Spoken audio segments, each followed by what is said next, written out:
Nous allons regarder comment planifier votre contenu. Donc c'est vraiment très important. Vous avez deux phases importantes. La première, c'est je vais vous expliquer exactement comment fonctionne l'algorithme et puis le process de génération du contenu contagieux qui s'appelle Steps.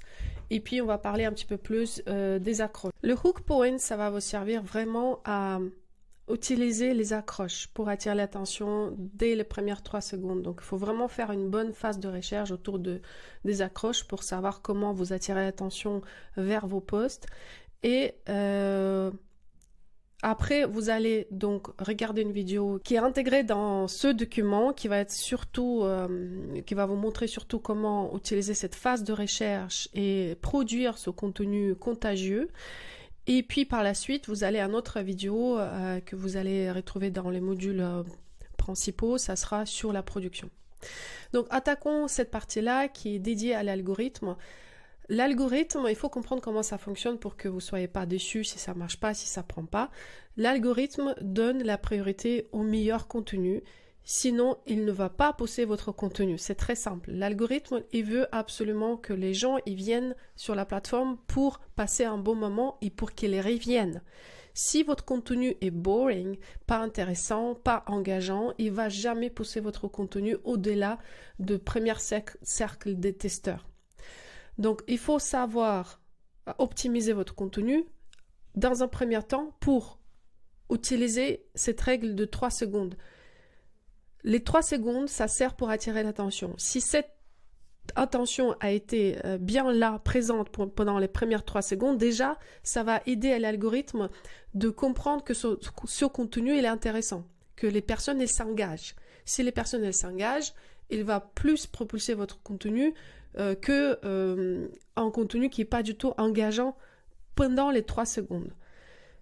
Après 3 secondes. Il faut que les gens, ils restent. Donc, il ne faut pas qu'ils partent au bout de 4 secondes. Donc, ça, c'est un autre enjeu. Premier enjeu, utiliser les accroches pour attirer pour les premières 3 secondes. Deuxième enjeu, il faut vraiment que les gens ils restent sur le contenu et qu'ils voient jusqu'au bout le contenu. Comment l'algorithme fonctionne? Il va identifier un échantillon d'audience qui vont être utilisés comme les premiers testeurs. Donc, il va propulser votre contenu pour les premières 300-500 personnes. Si parmi ces 300-500 personnes, il a eu un vrai engagement, il va dire, OK, je vais tester la même chose avec un autre échantillon de la même quantité de personnes. Et si à chaque fois la performance se confirme, l'algorithme va se dire, OK, ce contenu il est intéressant, les gens ils s'engagent, je vais le propulser encore plus loin. Et c'est comme ça que vous pouvez devenir viral. Donc la bonne approche, ça serait d'avoir une sorte de processus à long terme pour tester, apprendre et s'améliorer. Donc je vais montrer exactement comment ça marche l'algorithme. Donc l'algorithme c'est quoi? Vous devez le voir un petit peu comme ce type d'approche, de cercle, d'accord? Donc, sur Instagram, comment ça va marcher?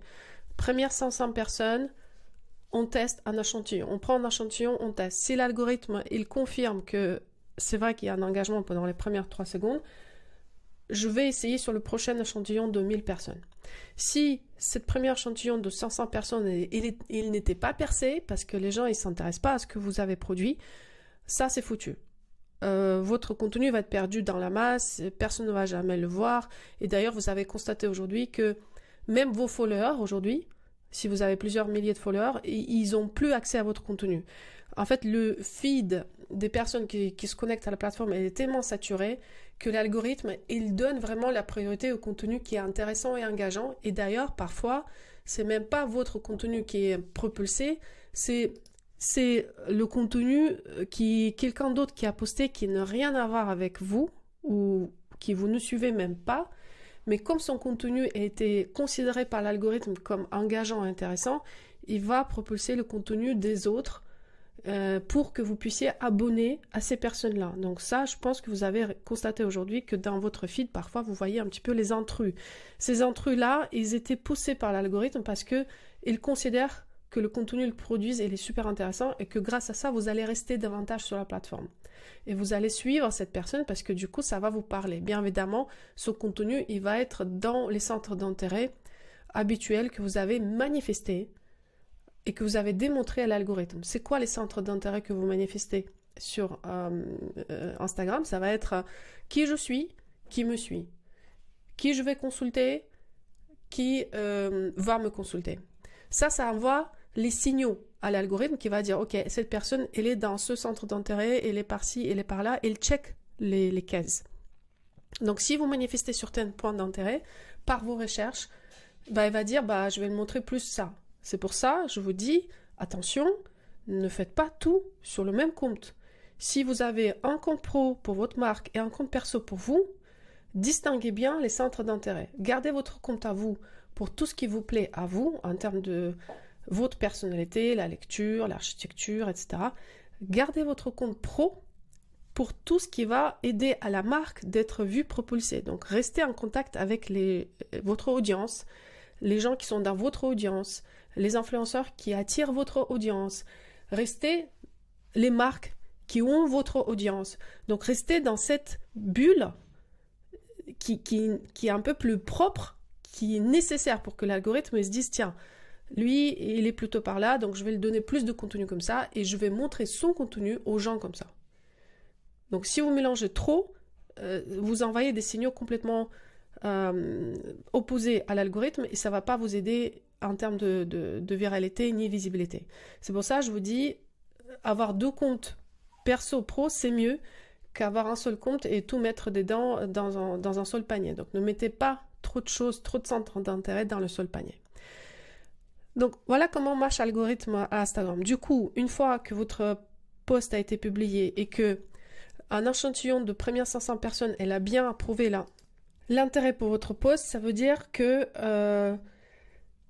là, ça va prendre. S'il n'y avait pas d'intérêt, les prochaines 1000 personnes ne vont même pas voir. Les prochaines 2000 personnes ne vont rien voir.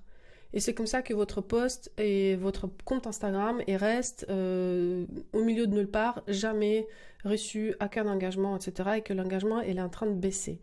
C'est pour ça que c'est très important de bien nettoyer tout ce qui ne concerne pas votre marque et ne pas utiliser d'autres points d'intérêt que ce que vous devez utiliser pour attirer la bonne audience vers votre compte Instagram. Parce que vous-même, vous pouvez aller voir les comptes qui sont bien ciblés pour vous, pour éviter et pour justement inciter l'algorithme, démontrer à l'algorithme les centres d'intérêt qui vous sont importants et que votre contenu soit montré à ces gens-là.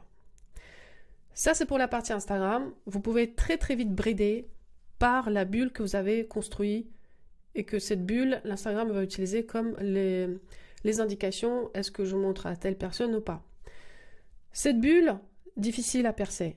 Donc, c'est pour ça qu'il faut être très fort en termes de contenu, produire le contenu qui devient très très vite viral et qui attire plus de personnes que vous ne pouvez même pas imaginer par rapport au nombre d'abonnés qui vous suivent. Il faut dépasser cette bulle et essayer de faire du contenu qui engage les gens en dehors de votre cercle.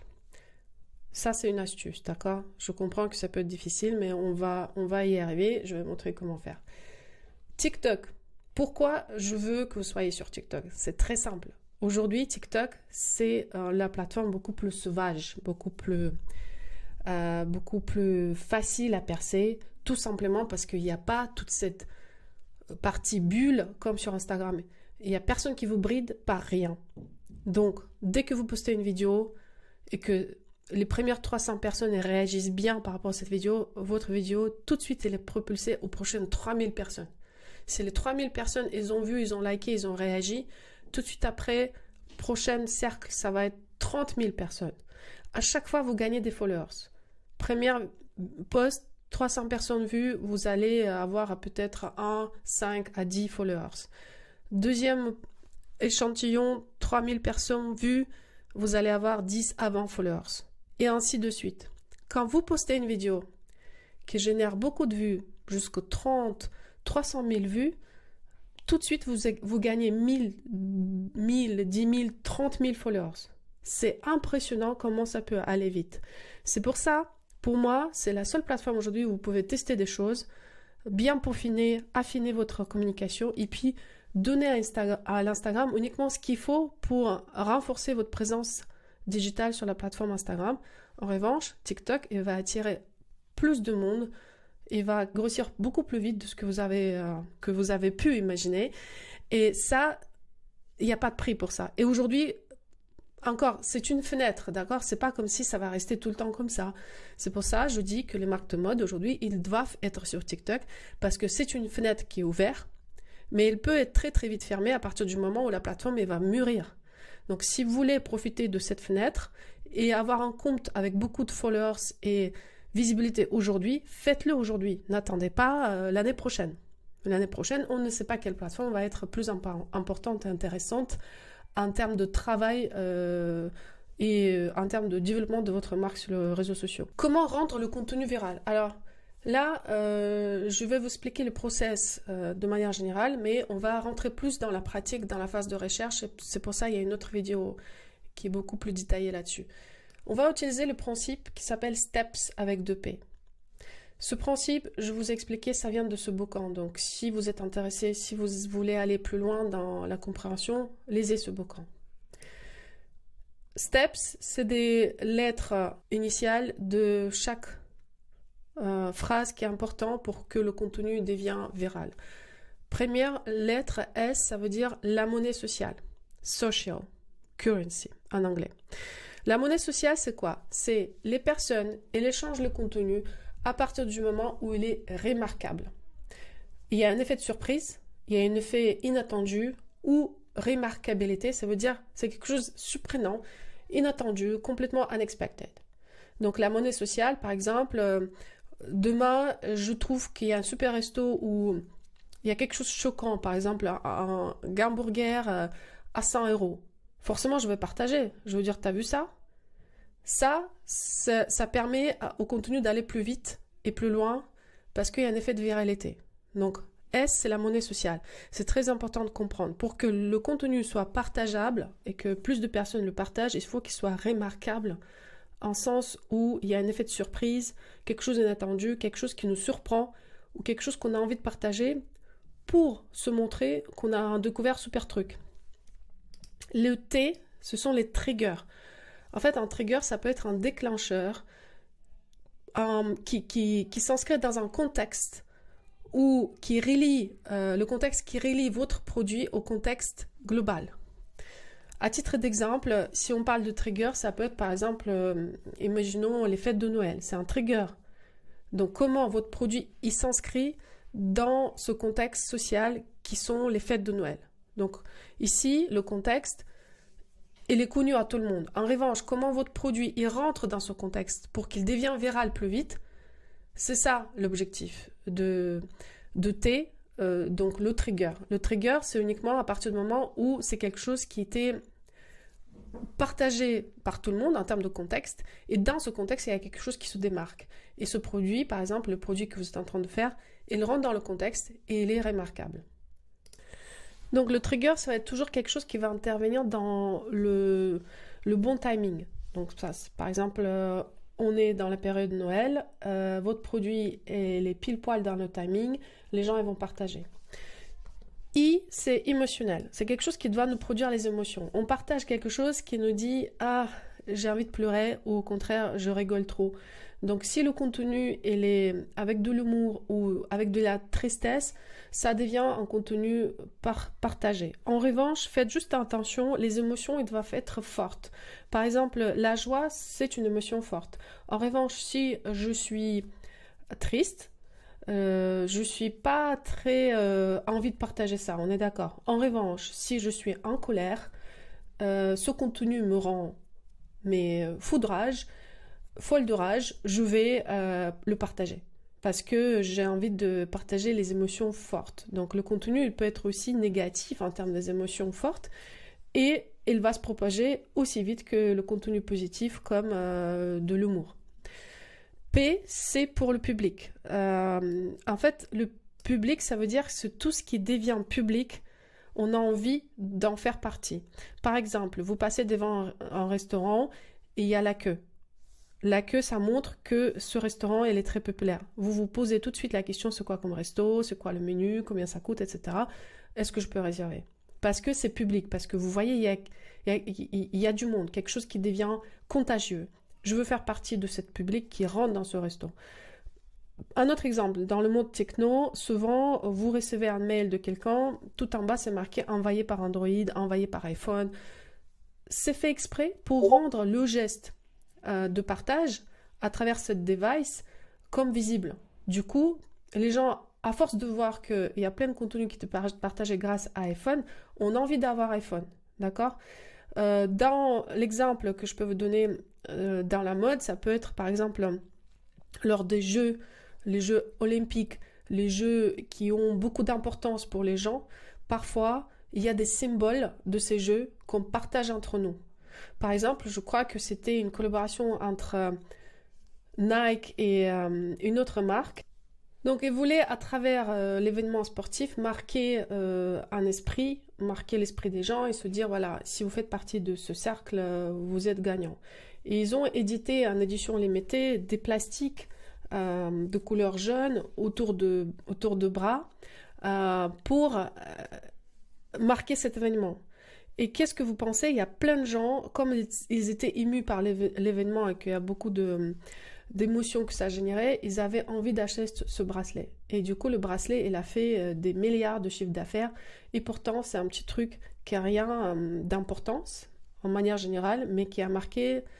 C'est comme si on a envie d'apporter un souvenir de quelque chose d'important avec nous.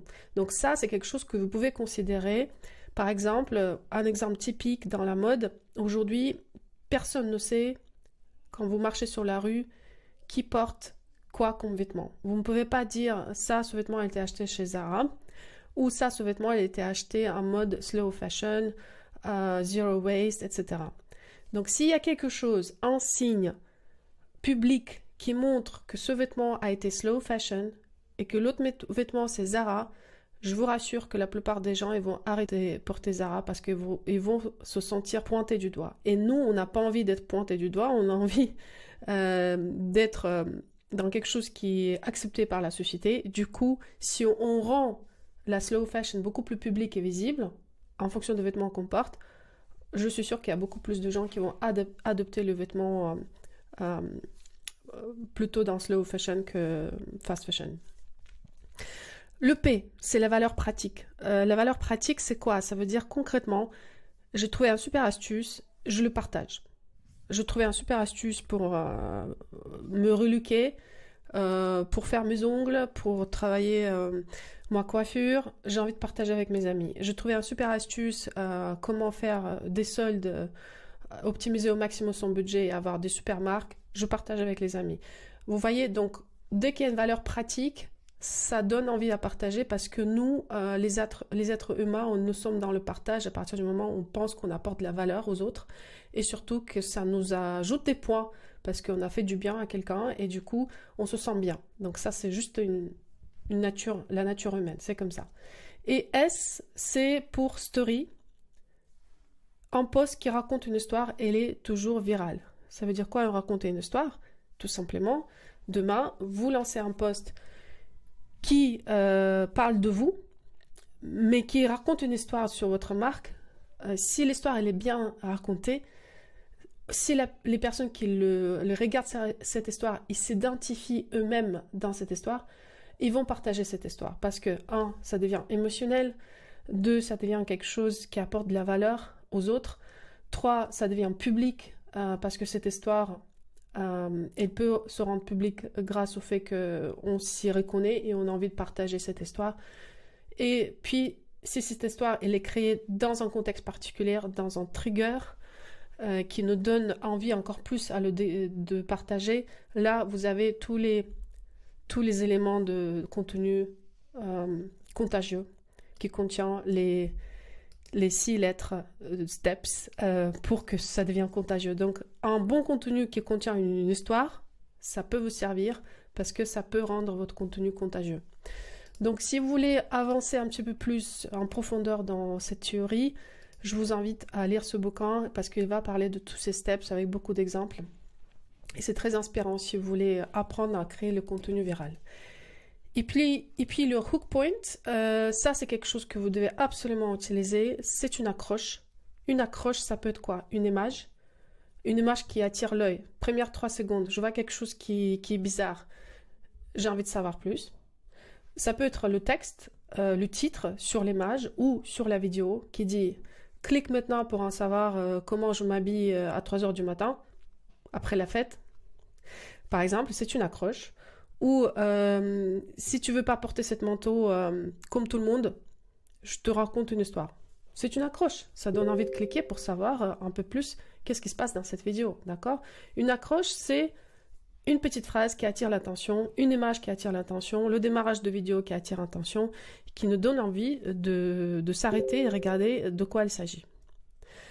Donc ça peut se faire à travers du texte, des images, des célébrités, parfois juste parce qu'on voit une photo de quelqu'un célèbre, on s'arrête pour voir mais de quoi il s'agit dans cette vidéo. Et je pense que vous l'avez constaté aussi dans votre pratique des réseaux sociaux. Il suffit d'avoir la tête connue de quelqu'un que vous appréciez ou pas d'ailleurs, émotionnellement parlant, vous avez envie de savoir plus. Puis ça peut être des personnes aussi. Vous avez vu une posture bizarre, un visage qui vous a rappelé quelque chose. Ça peut aussi attirer votre attention ou ça peut être les produits. Le produit en soi, ça peut être un trigger. Si, comme vous le savez, dans la mode, souvent, on a des produits qu'on catégorise comme les produits pour les fashion shows, qui créent cet effet de waouh, et d'autres produits pour la vente. Parce que la plupart des produits qui font effet waouh ne sont pas vendables et ne sont pas faciles à porter. Et donc, dans les réseaux sociaux, c'est le même principe. Le produit qui attire l'attention, le regard, elle devient un hook en soi, donc une accroche en soi, et ça donne envie de regarder et savoir plus sur ce produit. Et donc, si un message attire l'attention sur votre post, ce post il a plus de chances de devenir viral. Tout simplement parce que les premières 3 secondes, ils étaient validés. Pour la plupart des personnes, ils ont cliqué, ils ont regardé. Pour l'algorithme, ça envoie un signal positif. Je vais propulser davantage ce post parce qu'apparemment, ça prend. Donc, c'est ça l'importance de l'accroche. Et je vous propose de travailler sur chaque post de cette manière-là. Maintenant, je vous invite à cliquer ici où je vous explique exactement c'est quoi la phase de recherche, comment travailler ces 80% du temps dans la phase de recherche pour identifier les contenus viraux, pour identifier vos steps et vos hook points pour créer des contenus viraux et contagieux. Je vous retrouve là-bas, à tout de suite.